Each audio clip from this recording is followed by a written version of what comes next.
Selamat malam, saya Yosafat Rampali dengan nomor MPM 2234 005 16145. Yang terhormat kepada dosen menguji kami, Ibu Dia Andayani Dewi, SEMM.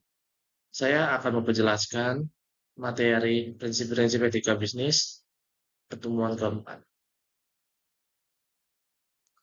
Prinsip prinsip etika bisnis itu ada 5. Yang pertama itu prinsip otonomi. Apa sih itu prinsip otonomi? Prinsip otonomi adalah prinsip di mana pelaku bisnis memiliki kebebasan untuk mengambil keputusan yang dinilainya baik dan dapat dipertanggungjawabkan. Prinsip kejujuran. Prinsip kejujuran itu apa sih? Prinsip kejujuran adalah kejujuran dalam pemenuhan syarat-syarat kejadian, transaksi barang dan jasa, dan kejujuran dalam hubungan kerja intern dalam perusahaan. Prinsip keadilan. Prinsip keadilan adalah prinsip yang menuntut agar setiap orang diperlukan secara sama sesuai dengan aturan yang adil, dengan kriteria yang rasional objektif, dan dapat dipertanggungjawabkan. Yang keempat itu, prinsip saling menguntungkan atau mutual benefit principle.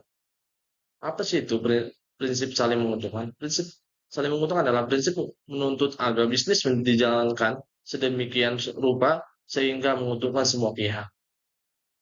Prinsip integrasi moral. Apa sih itu prinsip integrasi moral?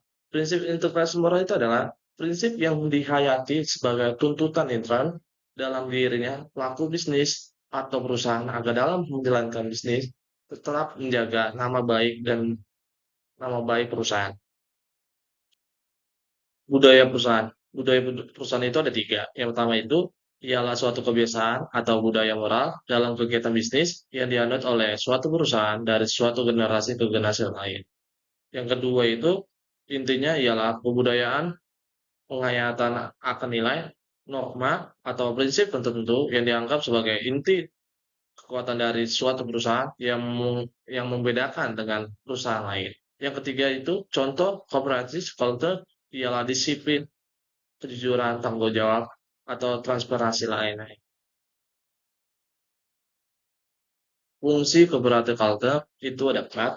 Yang pertama, membedakan satu perusahaan dengan perusahaan lain.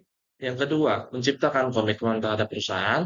Yang ketiga, merupakan perangkat sosial yang membantu mempersatukan perusahaan. Yang keempat, merupakan kendali yang memandu dan membentuk sikap yang berlaku manajer dan karyawan. Stakeholder paradigma. Stakeholder paradigma itu ada 2. Yang pertama itu merupakan pendekatan yang menyatakan bahwa semua pihak yang berkepentingan dengan bisnis atau stakeholder, hak dan kepentingannya harus dijamin, dihargai, dan diperhatikan. Yang kedua itu ada 2 kelompok stakeholder, yaitu kelompok primer, kelompok sekunder. Apa sih itu kelompok primer? Kelompok primer adalah terdiri dari pemegang saham, kreditur, karyawan, pemasok, konsumen, distributor, dan pesaing. Apa sih itu kelompok sekunder? Kelompok sekunder itu terdiri dari pemerintah setempat, pemerintah asing, kelompok sosial, media media massa atau LSM, dan lain-lainnya.